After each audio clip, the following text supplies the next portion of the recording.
And we are live. Thanks for joining us here in the Storycraft Cafe. I am your host, Hank Garner, for the our new challenge that we're doing to rewrite a novel in 60 days with Dabble challenge. And this has been a lot of fun. We kicked it off last week with our panelists Josh Hayes and Rick Partlow and Keo and me. And this week we are. Uh, I'm Have to super deal happy. with. Yeah. Yeah. This week, we're super happy to have Steve Bowyer join us, also known as Jamie Castle, depending on how you know Steve/Jamie. How you pronounce his And last name? what's that? I said how you know him and how you pronounce his last name. Exactly. I mean, Exactly. it sounds just like it's spelled. Oh Obviously. yeah, for sure. Exactly. Castle. Yeah, Castle. I think I've showed you this before, but in my phone, it saved Steve Ballou, and there's a picture of Baloo the bear from the Jungle Book, and that's just The only celebrity I'm actually related to. Yeah. Baloo the bear. Yeah. Anyway, today I thought we would talk about characters. When you finish that first draft and you are looking over it, one of the there's several things we need to determine. Do the characters do they play the role that we intended for them to do? Does the plot move the story along? Are we accomplishing what we want? So one of the first places we want to start is talking about characters. But before we do, tomorrow in the Storycraft Cafe at 1:30 Central Time, 2:30 Eastern, and then do the math for the rest of the time zones. Mark Graney is going to join us, and we're going to talk about his new book, Burner, the new Gray Man novel. If you've watched the Gray Man movie on Netflix, or if you've read any of Mark Graney's Jack Ryan books that he's written in the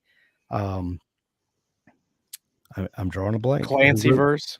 Clancy verse. Thank I you. wish you would have told me. I would have brought my burner book. It's upstairs. I was expecting a fanboy squeal from Josh. I know. I metered my response because I didn't know that was coming. Yeah. My first response was, "I want to be there," but Yeah. I'll be watching. Mention I don't- Graney or Sanderson and I Josh. will.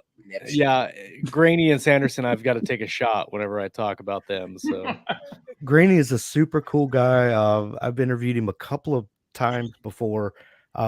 He's an awesome guy to get to pick the brain of. He's an awesome guy. He's written some really fantastic stuff. So anyway, he's going to drop by tomorrow, and that'll be a lot of fun. But Steve, you kind of mentioned earlier in joking that you and Rick don't really revise. Since this is your first week joining us, tell us kind of what your process is like. You kind of joke that you don't revise, but what does that mean? Would you like to revise that statement, Steve? No, yeah. Do I want to revise the statement? No, no. I don't really. I don't have a draft process. The first draft is typically the done draft. I do a read through, typically reading out loud. It depends on what the book is, right? Let's stop right there and qualify that though, Yeah. because you and I have talked a lot about writing processes, and you have this process that you call like onioning, where it's not that you take a revision pass on a book, you're constantly revising. So Yeah, you are revising, but it's happening as you write. that process has evolved a little bit, probably since the last time you and I talked about it. Okay. Still do it to a degree, but what I found is, of course, we're on a Dabble show, and I'm about to talk about another process, but I also use Dabble. But I have something called the Remarkable tablet, which is a handwriting tablet. Yeah. You scribble, and it figures out what you've just written, and it converts it into computer text. So my first draft, I could never figure out what I've written. I know it works for me. It also works for me because I'm running Athon. I've got 2 young kids, so I'm just everywhere all the time, and I'm not always sitting at my computer when I want to write. Yeah. I've got this tablet that I handwrite, and then I take what I've handwritten and I put it into Dabble. And then from there, I do a revision on every chapter. But I still consider it a first draft because I'm trying to make sense of what I hand wrote. That's sort of my current process, which is still onioning. It still builds off of that. So I guess I could take chapter by chapter revision and talk about it. Okay.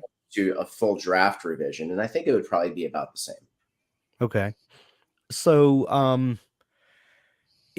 and Rick, compare your last time we talked about how much pre-planning goes into your writing, and in a lot of ways that your outline that you work on is a draft of sorts. Do you, after you finish that draft, do you look back and see that a character has not developed the way that you thought that it might? Because we did talk about sometimes, the characters sort of come alive. That's one of the things that writers get to talk about that nobody else does, without people thinking that we're crazy. That characters kind of do their own thing. Do you have a process for looking back and seeing if the character arc is what you wanted it to be?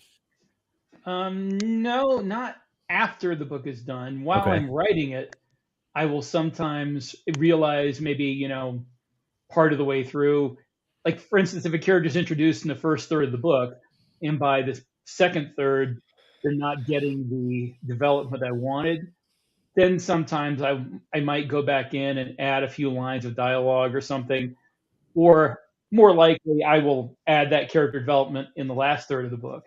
Right. But usually, I'm pretty good about getting that in the outline, about catching things like that in the outline. Where if I see if I'm writing the outline and I've gone all the way through and I look and I find this character doesn't have anything to do, then I can either add more stuff for them to do or just get rid of them, replace them with somebody who's already doing something else. I think the leaders, the listeners and watchers should know that Rick has written like 60. Well, that's what I was about to say. We're talking talking about a process that you find yourself at 60 some odd books into. And we talked last week about, was there a point where you realized that you had kind of dialed it in and you had kind of understood your process? Was there a point where characters kind of clicked for you, where you're like, you know what, I understand now what I need from characters for them to show up? Because like you said, if there's a character who on the page is not contributing much to the story, they're just kind of taking up space. Was there a place where you kind of started to see that and realize it and understand what a character needs to bring to the story?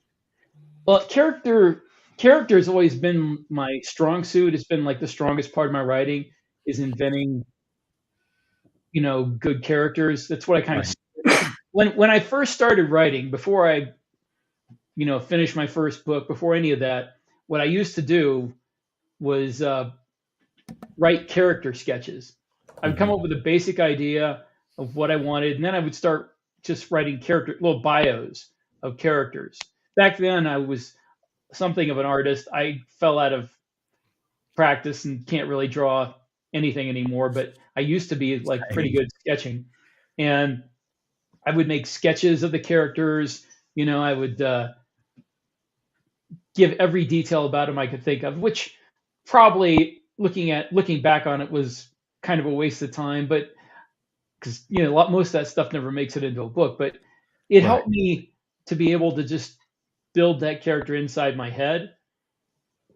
And I think one of the great things about doing that back then when I was like a teenager was that now I don't feel the need to do that. And when I write a character, I keep that image in my head and never have to come out and say, this guy is 6 foot tall, 182 pounds, graduated with a degree in agriculture from the University of Georgia, enjoys pottery. And I don't have to put any of that in the book it's in my head, and I just write the character that way and let people fill in the details themselves. It's one thing I try never to do, never ever to do. And this is getting far afield, but I hate it in a book when the first thing they do when they introduce a character is give like their vital stats. No, Right. I don't want to hear that. Give the first thing that the point of view character sees about him, and then reveal all that gradually. That bugs the heck out of me. Wait, you don't want them to stop in front of the mirror and adjust their curly Mm. shaggy hair? Yeah, or it's worse when a man is writing a female character who's in front of the mirror. Yeah, and yeah. I think we all have read those. The only thing worse than that, Rick, is for a writer to not give you any details, and then you kind of build the character in your mind, and then halfway through the book, then they give a dump of the character, and it's usually nothing like you Well, have. except for in Starship Troopers, I don't know if you remember this. Yeah, Everybody turned Juan Rico into themselves in their head, and at the end of the book, he's Filipino. I think he's Filipino in the end of the book. And that was like a cool thing for me. It's like, yeah, this is not who you expected, and that was like a very subtle way of right. giving diversity to his characters, because he makes you occupy this character's mind, and then you find out, oh, he does not look like me, but we're all the same. But we're all the same, right? That is a clever way to handle that. You're right. And I've tried to do that before too.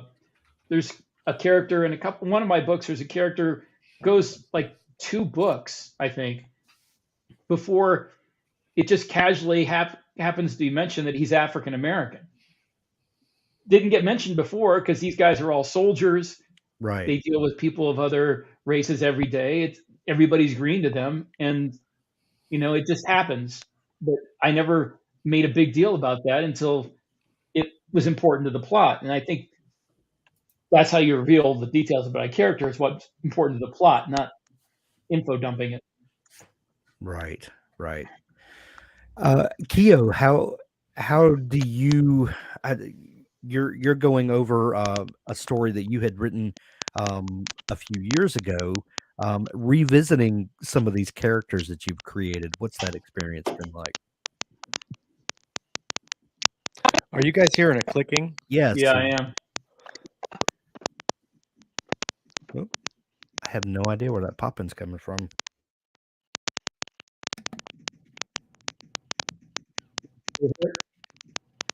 My guess it's Keo's connection or her microphone. That would be my guess. Yeah, let's see. Yep. Yep. It's Keo's. Well, maybe that. Oh, okay. I muted you and then unmuted you, Keo, and it seems to have cleared up. Yeah. Oh, I felt sweet. like I was in an abandoned ghost ship, and like there was a place. I probably should Somewhere. warn It's everybody. like some kind of uranium detector that was like there's radiation on our screen. I should probably warn everyone. My internet connection sucks. It happens. It's always like a daytime thing for some reason. My internet always likes me at nighttime, but hates me during the day. Of other people using it. Yeah, probably so. Probably. We seem to be okay now, though. Well, let's see how long this lasts. Yeah. Might as well take advantage of it. Right. All right. So, characters. Beautiful. Except when you completely forget about them halfway through your story, like I do. Funny enough, I actually have the same process as Rick, where I usually notice while writing and then go back and like throw in some dialogue and some other fun stuff. I've only had this issue so far once in the story that I'm working on. Yeah. And I've actually managed to fix it. Because I had this one character, they technically play a big role, but you only ever see them like once. So if they play a big role, you guys see them like more. It's just like maybe like one tiny scene, and then they're like gone for like the rest of the story. So I had to fix that. Gotcha. Have you devised a plan for tracking characters and kind of like Rick was talking about earlier, doing these character sheets and coming. Funny enough, I do have a character tracker. Yeah, nice. Does it allow you to track where they appear in the story? Yep. Nice. Nice. I wrote a story one time where I introduced a character in the beginning, and then I got to the end of the book, and I realized they went out for a sandwich or something and just never came back. That's that's happened. So, was that like the classic "my dad left for milk" Milk. yes. Yeah. Milk 37 years cigarette. ago, and we haven't seen him since. You're right. Sorry if that's anyone's actual story. That sucks. My dad said Yeah. he was going to go out and get cigarettes, and I never saw him again. Yeah. It was a big pack of cigarettes he went to get. Oh man. Have you noticed anything, Keo, in looking back over your characters? Do you feel like they have showed up and done their job, so to speak? So far, surprisingly, yeah. Great. Are there any metrics that you are using to judge them by?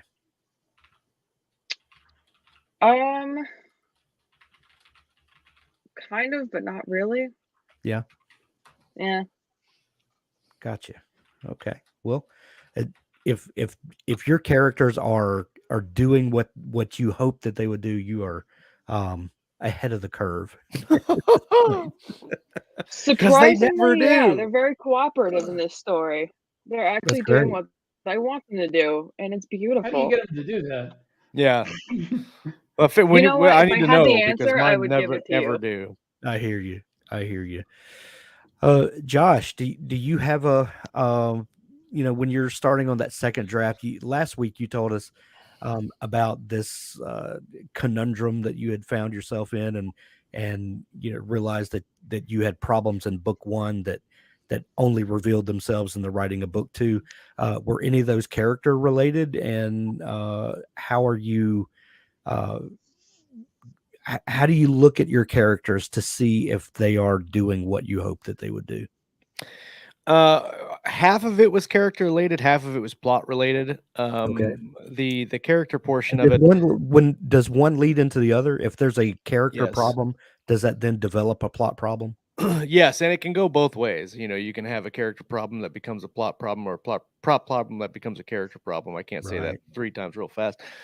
But it was kind of half. I needed the character to set up events that happened off screen in book one, and so I kind of had to understand that character and what his motivations were, and that led into the plot problem that I had to fix too. A lot of times though with my characters, if they're not like the central POV characters, and even some of them, some of their character aspects comes later on through the writing. I find that I learn more about my characters as I write through the book.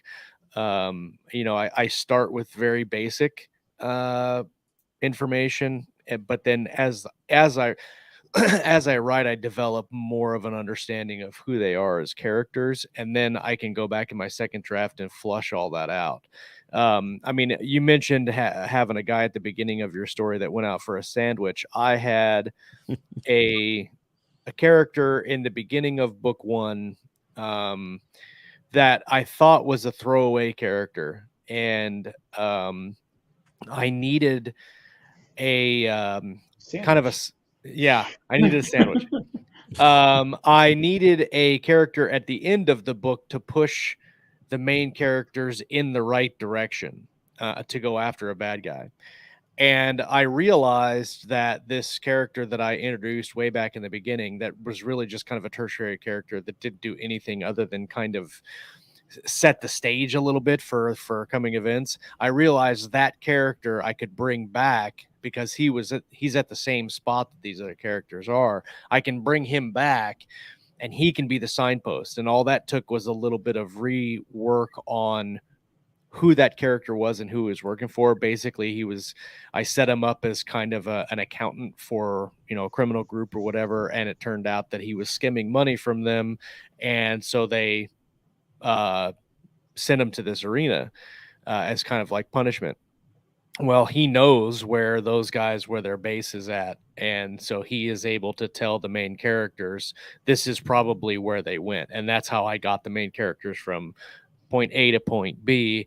But at the first draft, there wasn't anything for that character to do other than just be there. And then I was also able to tie that character in with another main POV, because the other main POV starts out as kind of a bounty hunter. That's how we follow him.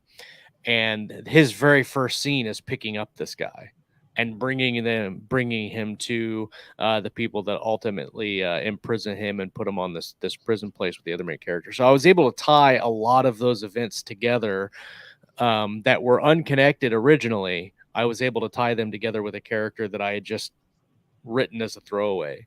And a lot of that stuff happens in the second draft, where I see where I need connection points made. I can flush out characters that might not have a big role. I can give them a bigger role. And I do that a lot in my second draft, especially when I find major plot holes.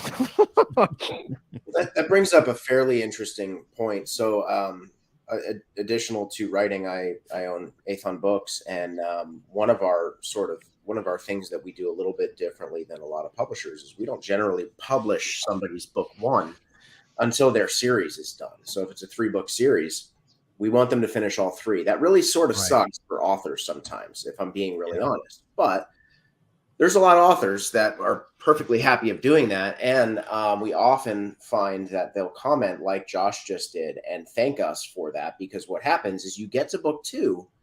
This doesn't happen for everybody, but you get to book 2 and you have this idea that would actually make the rest of the series a ton better if I could go back into book 1 and adjust this paragraph, this chapter, whatever it is. And we see that all the time. And instead of book 1 is out, now we've got to publish book 2. And now I've just got to make my book 2 story work with what's already published in book 1. And it might be a lesser story for it. But that's one of the main reasons we do it, is we want to make sure. Rhett and I wrote the Buried Goddess saga, and that was long and that was difficult. And there were times in book 4 that we would go back to book 1 and make some adjustments so that the story going forward was a better story. And you can only do that if you haven't published your books as they come out, sort of. Especially in the indie space, where, you know, in more traditional, where one book is usually a self-contained thing, and there may be like bigger plot arcs that are happening between books. Like you brought up the Gray Man. Each Gray Man book is a self-contained story. There are greater events that are happening off screen sometimes, but typically those do not affect the events in the individual books. And whereas in indie, most of the time you're going to have either a trilogy or a long running series where most of those events really need to line up correctly. And if you're not able to go back and change it, you're going to have to do a lot of work on the back end to retcon in some great idea that you had, or it would fix a problem that you have somewhere else. And I really, when we published the Valor trilogy, it was one of the first books that Athon put out in 2019, and we went back and forth on whether or not we were going to do rapid release, all 3 at the same time. Well, back to back, and we went back and forth on do we wait to publish book 1 until we get to book 2 and 3? And in my case, book 1, I had written it as a standalone. I hadn't planned a trilogy.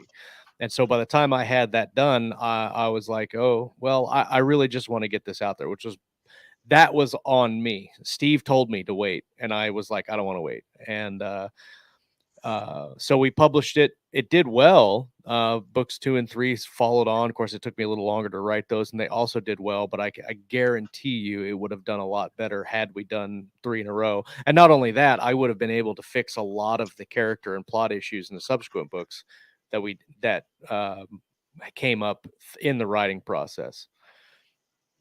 Anyway, sorry, I went on that indie rant. I apologize. No, that's yeah. I was gonna bring up the Buried Goddess saga, Steve, because that was a big series, also very character driven series, epic fantasy.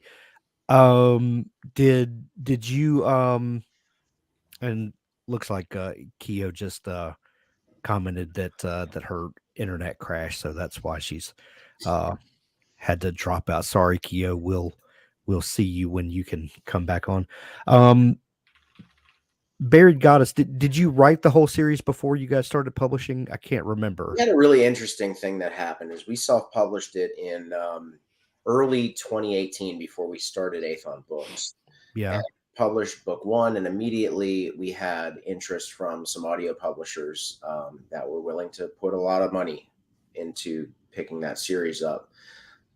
So we pulled it down. We pulled book 1 down, and we relaunched with Audible Studios simultaneously later in the year. Remember that. That did was it gave us the opportunity because we weren't going to do fast release, and we actually immediately saw the failure that is releasing in the indie world without doing a quick release. And it has nothing to do with whether your book is good or bad or anything like that. It's just a matter of there's so many books that hit Amazon in a monthly period, you are forgotten about a year later.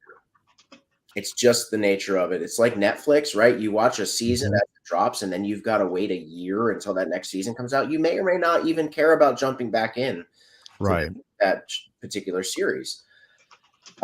That said, so we waited 9-10 months, and during that 9 or 10 months, we finished several more books in series before we were doing the relaunch. Now, books 5 and 6 we didn't have ready before the relaunch.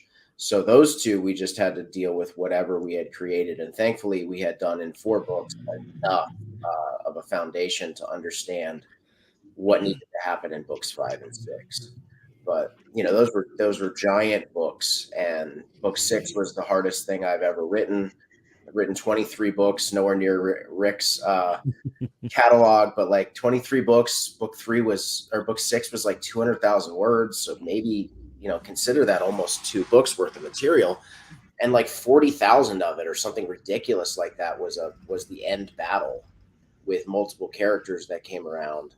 And you have to know your characters to know how they would behave Right. in situations. Otherwise, it comes off as a character out of character, and that's something readers notice. They know when a character does something out of character. Unless you've got a good excuse for it, you just pegged yourself as a writer who was just trying to move that plot along, and you didn't care about your character. Yeah. Rick, you have a couple of long-running series. Drop Trooper is the one that immediately comes to mind, that you are actively writing ongoing. Do you ever come into a situation where a character presents a problem or a challenge, and do you ever think, oh, I wish I could go back and change things in previous books, or how do you handle when a character presents something and there is no going back because those books are published and out there, and how do you trudge forward? Really don't have that problem too much because a lot of the older characters are dead. That helps. I mean, if you can't the send them problem, out for a pack of cigarettes. I was gonna say they died. They got jumped while they were trying to buy a sandwich. yeah. But that's the problem, though, and you get a long series like that, and it's a war series, military science fiction, Right. and people die in war, and I keep losing characters I really wanted to keep around, but you can't have all these battles in all these desperate odds and not have somebody die. I mean, it's hard enough just making it realistic that the main character stays alive through all this, and it's first person, so he has to. But yeah, I have more difficulty developing new supporting characters than I have having supporting characters go out of character or wanting them to do something that they wouldn't have done. So yeah, I haven't really run into that,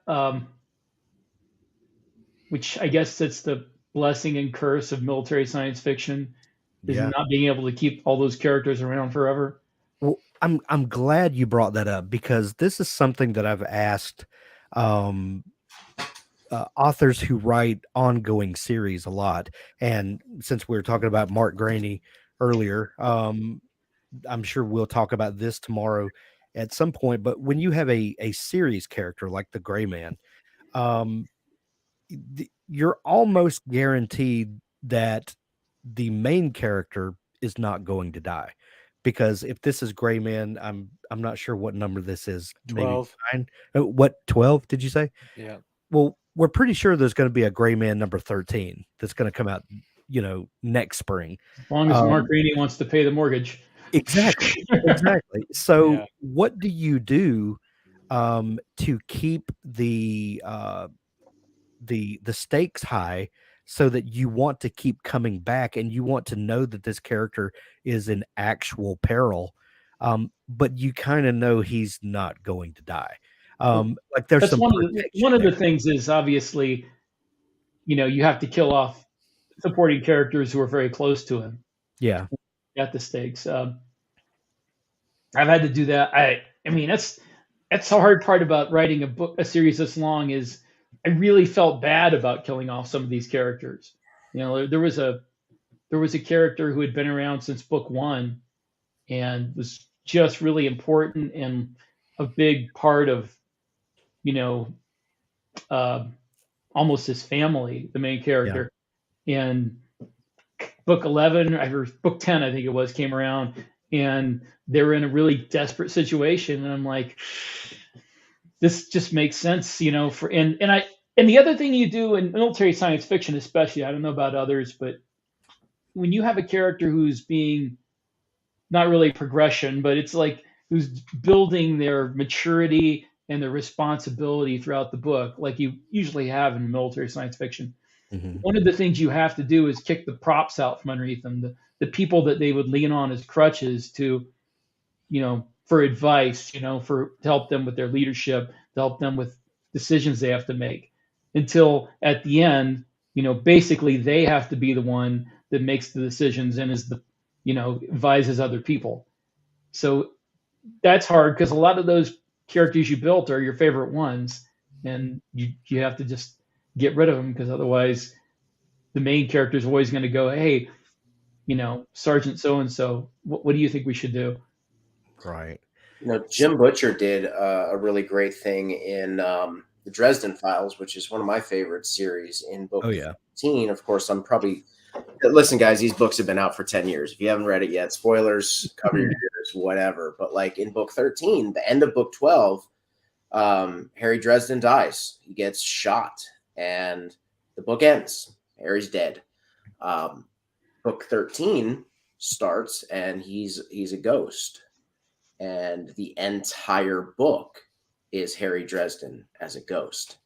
And that creates new issues for him to deal with, not being corporeal and all of those things. And, writing a series that is first person with the Black Badge series, we're constantly asking, and worse than it being first person, James Crowley can't die. James Crowley he's undead already. He's Right. He's a Black Badge brought back by heaven to fight hell, basically. And so there's some things that are a threat to him, but not only is he the main character who you just assume he's not going to die, like how's he going to die anyway?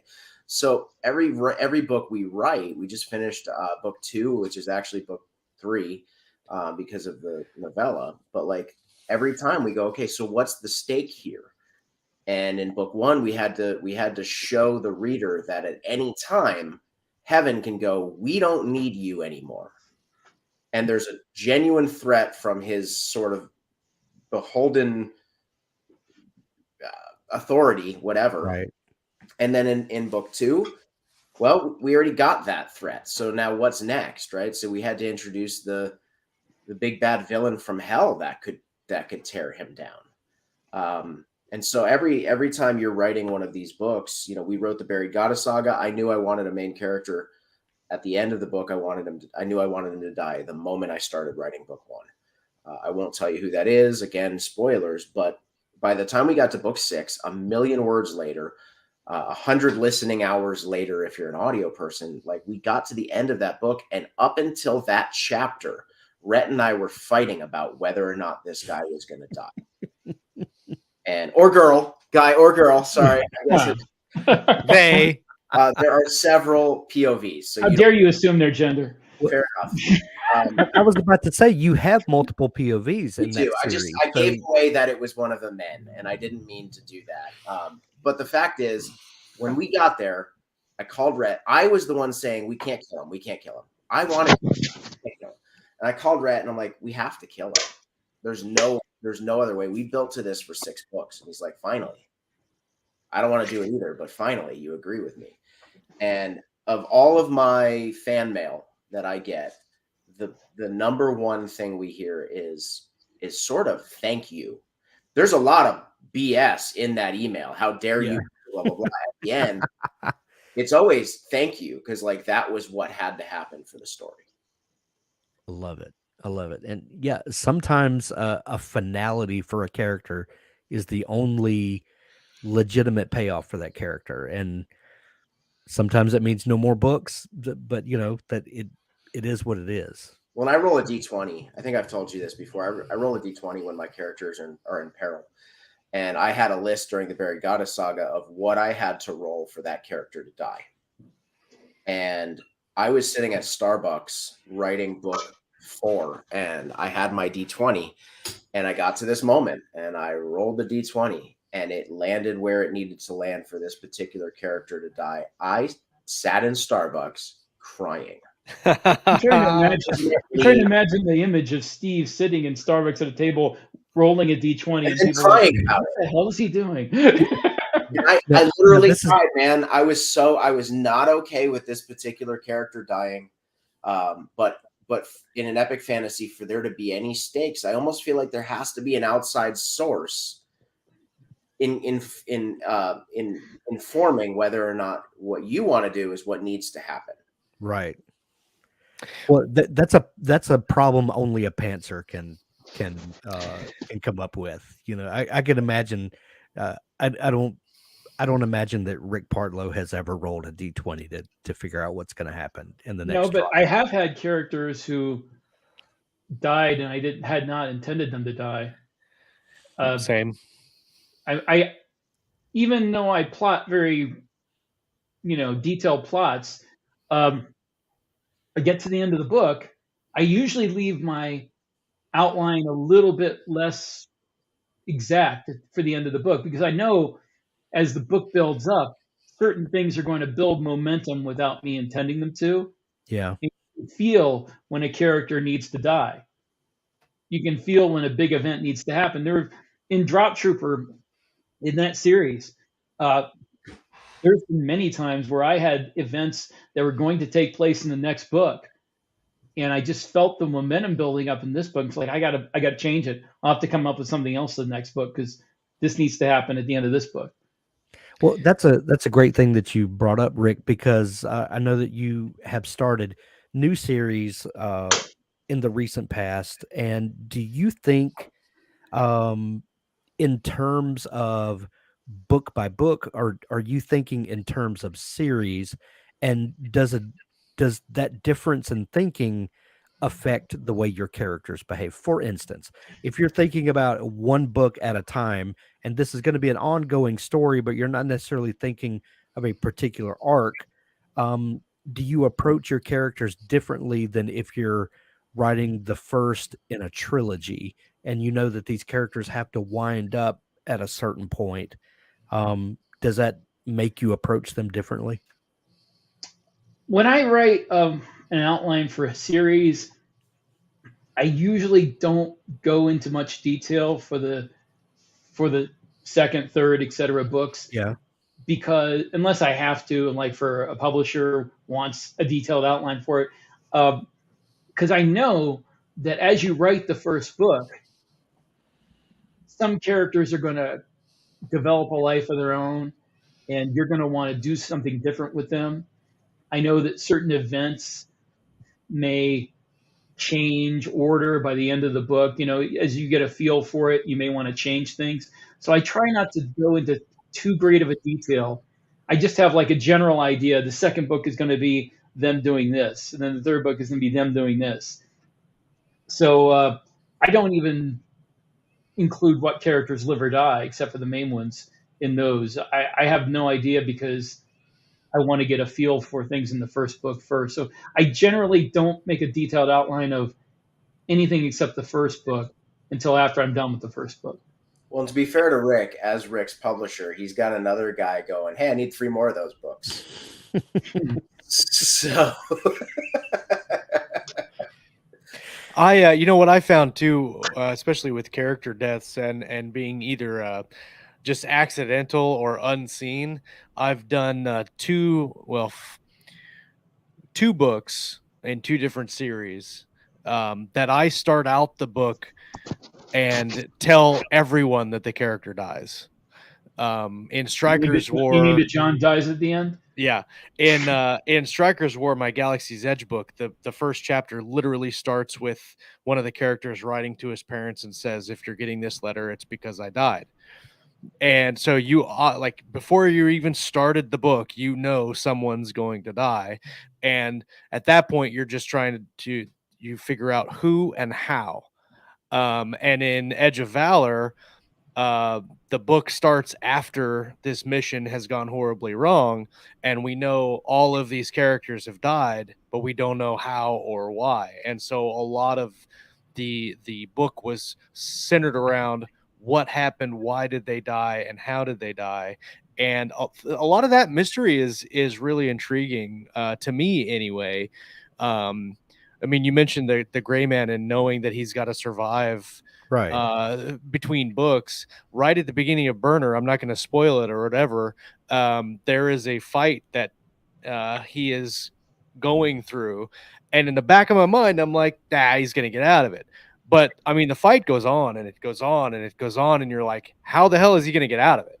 Like, Yeah. and so I want to know, like, what is he going to do that's going to turn the tide in this small scene? Like, it's a sequence that lasts like 2-3 chapters or whatever, and the how, I think, is way more important than the win.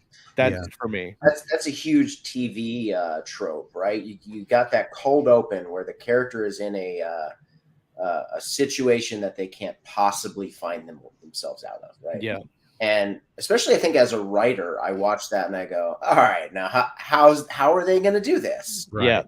Yeah. To a casual watcher, they might go, how's the character going to do this? I'm sitting there going, how's the writer's room going to pull this off 100%. in a way that is believable? Yeah. And most of the time, I would say it's believable. There's some times when you go, that was contrived. Right. It's funny you should say that. I remember reading a book. It was a science fiction book. Not that great of a book, honestly, but I was impressed with something like that, where he got his characters into this situation, and I'm like, okay, they're all going to die here. There's just no way out. Yeah. And he managed to get them out of it in a way that made sense and did not involve a Deus Ex Machina coming in and saving them, or somebody you hadn't met yet that just stumbles on them, or some coincidence. He got them out in a way that made sense and was not easy and couldn't have been easy to write. And right. That was impressive to me in an otherwise impressive book. I think that's why we love heist stories so much. Is the impossible situation and how do they solve the puzzle?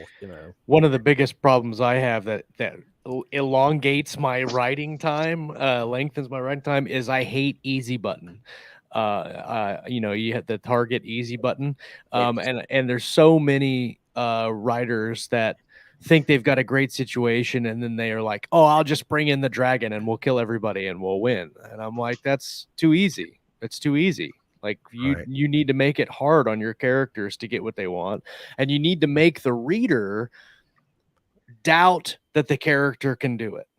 It's that doubt that will push them to read and find and follow the characters as they do it. And if you doubt the character, not that he could do it, but that he can succeed, if you're questioning that and you want to see how he does it, or if he can, that's going to push your reader through the book. So, like that, but again, it's like Rick said, if you come up with a situation that's going to be extremely tough for your characters to get out of, it's going to be super hard to write.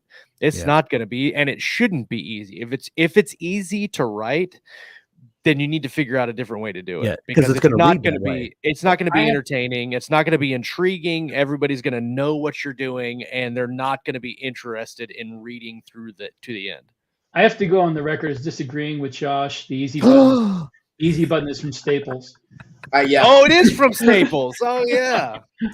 So I always advocate for reading, right? Writers read, right? You have to read if you're a writer. But I almost feel like saying, I am going to say, if you want to really understand story, finding good movies, good TV shows that do things in a condensed fashion, right? It's one thing to write a story in 100,000 words. It's another one to tell a good story in 45 minutes. That's compact and condensed. And another one, video games might have the best story out of any medium on the planet right now, right? Like video game stories they're incredible, right? You can find some really great stories out there. But I'll give you an example of one that I came across recently, a show that was a great example of how not to do this particular thing. And it was Deep Space Nine, season 7, I believe it was. It was an episode where Cisco. Did you say recently? Maybe I did say recently. I didn't. I think I recently watched it, so it's okay. Cisco Somebody's showing their age. Right. Cisco is telling the story of how they lost. Right. It's a narrative story from the beginning. Cisco's looking at the camera, telling the watcher, "Here's how we lost, and it was horrible, and he was saying things that were definitively, we lost, and here's how it happened. It was the worst day ever, yada, yada, yada." At the end of the show, he goes, "But it all turned around." And I sat there going, you just spent 40 minutes telling us how horrible this all was. Right. And definitively telling us you lost. You can't just at that point go, I'm kidding. It was awful. It blew my mind that the writers got away with that and nobody fired them. One of the best examples I've seen in like total circular storytelling as far as character arc goes, and Steve's absolutely right. In the condensed form, like TV and movies is really good for you to learn character and story because they do it really well most of the time. Surprisingly, New Amsterdam, which is I think it's a show on regular TV, but it's on Netflix. That's where I watched it. It's a medical show. The first episode, as far as in my opinion, episode 1 is probably the most perfect episodic story I've ever seen in my life. Because it's a TV show, so it's set up for 45-minute runtime, but you have multiple characters. I think you have 4 or 5 plot threads that connect those characters through the show. Not only do they open every single one without like on the nose dialogue or anything like that, it's all organic, and the way that all the plot threads open in order is organic, but then they all close in the right order and they all close at the end of the episode. Some of them happen with dialogue. Some of them happen with like a 5-second camera pan over something that's happening in the hospital, and the audience knows, oh, okay, they managed to make this happen. It's a feel-good show, right? So at the end of every episode, it's got to feel good. But just from a strictly storytelling character perspective, that first episode introduces, opens plot threads, and then closes them all almost perfectly. What does Max, the main character, say? What is it, help me help you? Or, help let me help you, or something like that. But yeah, that's kind of an ongoing thing all the way through the series. Yeah. Another book from last year, Josh, that made me think of characters and keeping them moving forward, but not exactly knowing where they're. Is Heat 2, because it has forwards and flashbacks all through the book, and you're learning more about the characters, but then you're learning about things that they've done, and I can only imagine the nightmare it had to be to track all those storylines. But that I'm was curious, when you brilliantly read it, did executed. you hear Al Pacino every time Vincent Hanna talked? 1,000,000%. That book, I think, if you look at it from a structure standpoint, there are 3 timelines. Yeah, there are. And they bounce between them and eventually converge. But it's interesting because it's a sequel while simultaneously being a prequel to the movie. Exactly. And it starts minutes after the movie ends, and it ends several days, or it's sometime after the movie, right? But it also tracks events that happened years before. Right. And the way that I liked that they did it in big chunks. Yeah. Like they follow, you introduce Hannah's character and you follow him for several chapters before you jump somewhere else, or timeline before you jump somewhere else. They did very good character development on characters that already had been developed. Right, we already knew them from the movie, but they expanded on a lot of the things that we didn't see. Like we got to see Chris Shaharless meet his wife and see where the spark of that connection came from and why he was so dedicated to her and stuff like that. I thought those were really cool moments in the book. I think Solo was another to me, a really good example. I apologize to all of you who hated Solo. I don't understand the hate for that. You know, there was the argument, why do we need that? We already know he's not going to die. We know Chewbacca's not going to die. I don't think that that's the point of every story, right? Like, yeah, I agree. Whether a character lives or dies is not the ultimate goal. Right. But it is a major thing that I can't stand prequels myself. Well, I understand that I don't like prequels. I totally get that, right? But I also see reviews on Amazon all the time. As a publisher, I watch the reviews of every book we publish. We have 1,000-something books, right? I cannot stand when people review a book negatively because it was quote unquote predictable. Not every freaking book needs to be unpredictable. Right. The journey that we take on the process to the predictable is often as entertaining as the reveal. Mysteries need to be mysterious. Thrillers need to be thrilling. Not all fiction needs to blow your mind because of some twist or turn. Solo, for me, I thought was really entertaining, wildly entertaining. It was fun, Solo, but like take Solo out of it and just watch it for the film that it was. Yeah. And I thought it was a tremendous film. And it's a good example of how you take a character that's already established and still give joy in the storytelling. I mean, the look at Rogue One, most of the main characters die at the end of that movie. Yeah. Right. And even that, I think that works better for me though in Solo because I don't know any of those characters. I'm not seeing, a rehash of characters I already found later on, so I know how they end up. Yeah, but take the trash New Hope, take that awful trilogy that is only good through nostalgia glasses out of the mix completely and watch Solo. Yeah. Which trilogy? Original. It's garbage. It's bad acting. It's bad storytelling. There's plot hole. Empire Strikes Back is one of the best science fiction movies ever. As a single, sure. Yeah, as a single, I agree. You didn't say Rogue One, I think, is better than Empire. Look at Hank. Hank, we've taken over. Yeah, I would agree with you on Return of the Jedi, but Empire Strikes Back and Star Wars were even though Star Wars wasn't as good as Empire, it was still a really good movie with a beginning, a middle, and an end. Everything contained in it. The acting wasn't great. The acting's horrible. No, but Mark Hamill is an icon. Mark who? Hamill. Hamill. Yeah. He's only played a wicked good Joker. He's only been a superstar since 1977. Mark Hamill. What? I don't know, man. The thing about Solo is it felt to me like they're answering questions that nobody had asked. Maybe, but isn't that what we do in every single book we write? Yeah. Nobody gives a crap about Jamie Castle's books. I answer questions they didn't ask. And so what they did was they took a character that everyone loved and they sent him back in time and they went, here's how it happened. And here's why he's called Solo. I actually thought that was brilliant. Like I thought that moment was unnecessary, but brilliant. And then we get Emilia Clarke, who added a tremendous value to that whole. What do you say to the people who say, I want a little bit more mystery in Han Solo's past. I don't need to know those details. Then don't watch it. Yeah, then skip it.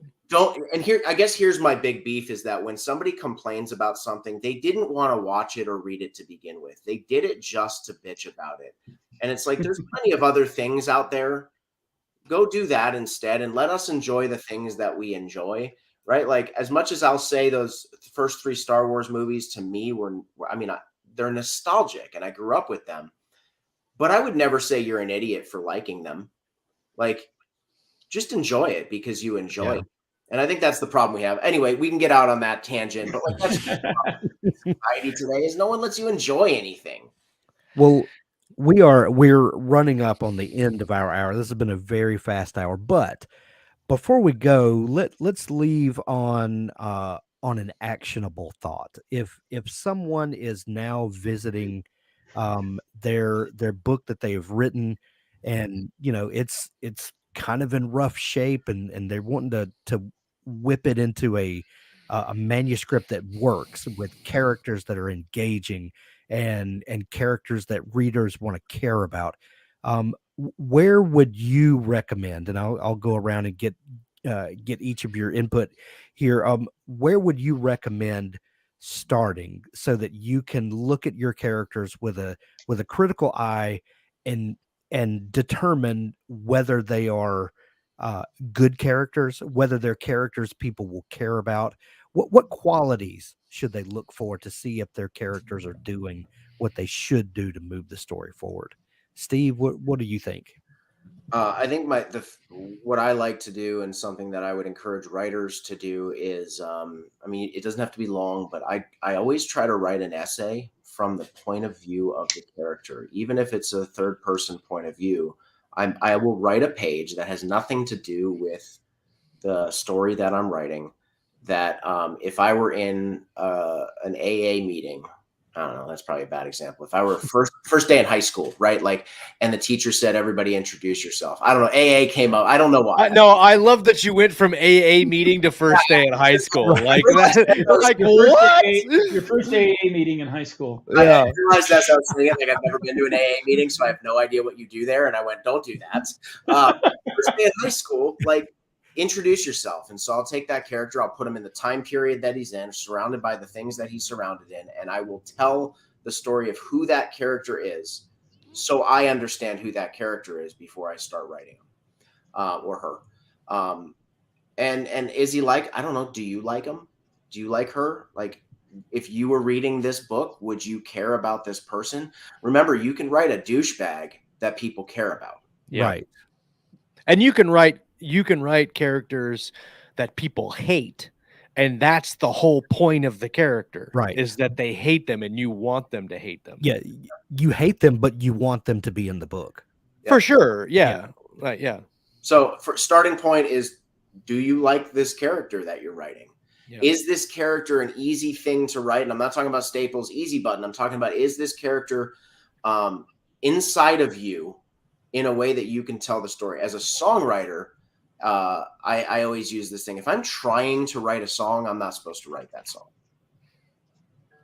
If I'm trying, it's not in me to begin with. Right. And it's the same thing with books. If it's not in you, you're forcing something out. It's going to come that way to the readers, I think, as well. Great. Josh, what can folks do to take a critical eye to their characters?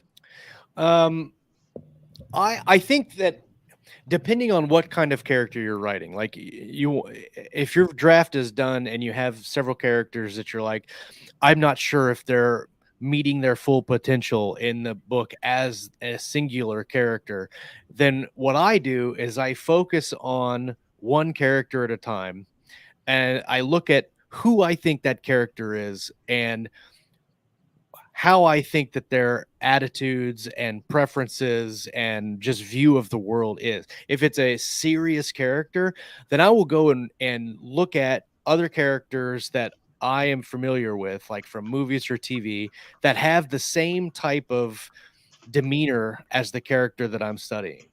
For instance, for the main character in Weaponized, I modeled him very highly on Bruce Willis's character from Tears of the Sun. So if I'm ever doubtful on what I think they should do or how I think they should be reacting in this situation, I just go watch that movie, and I watch it very critically and watch what the characters do, and then I try to replicate that in my story. If it's a funny character, find a movie or a show that has a funny secondary character. Like the Marvel movies are a great place to start there, because they generally have a lot of like side quippy humor that you can throw into your book, either through dialogue or through happening, that can do that. And you just find that particular trait that you're wanting to manifest in your writing and study that individually, and then carry through that all the way to the book, and then start over, do the next character. So And by the time, go ahead. WWBWD? WWBWD? What would Bruce Willis do? Yippee-ki-yay! Yippee-ki-yay! I love it. It's a Christmas movie. You cannot convince me otherwise. I really want to hear Rick's answer, because Rick is Yippee-ki-yay, melon farmer. Yeah. The resident Mother trucker. Yeah. I want to learn from Rick. Is it my turn? It is your turn, Rick. Okay. This is going to sound drastic, but if you got a book that's kind of a mess that you want to salvage, like you were saying, my opinion would be try to write another book with the same character and see if you still care about them. That's good. That is great. That is great. I mean, if the character's good, Yeah. you'll be able to write another story with them, and it won't matter that you left behind this plot that you used to figure for the mess. Yeah. and you'll say, yeah, this is a good character. I should go back and rewrite that other book and make it better to do them justice. That's a really good idea, actually. That is a great idea. That is a great idea. I was gonna say, it might just be you like the story you were gonna tell, and you don't really care about the character. Could be. Ah, man, you just messed up a lot of people's day, but in a great way. Way to set that up at the end of the show so we can't talk about it, Rick. Oh man, I love it. Well, that has been our discussion this week on characters. Join us again next week, where we're going to talk about. I'm not exactly sure what we're going to talk about, but it's going to be fantastic. Talk about uncertainty. Yeah. Star Wars. I like it. So join us. Follow us over at storycraft.cafe, and I'll post there when our next broadcast is going to be. Be sure to join us tomorrow at 2:30 Eastern Time, 1:30 Central, 12:30 Mountain, 11:30 Pacific, where we're going to talk with Mark Graney. As always, thanks guys for showing up and for letting us pick your brain for a while. Absolutely. Thanks for letting me be here. Bye, guys.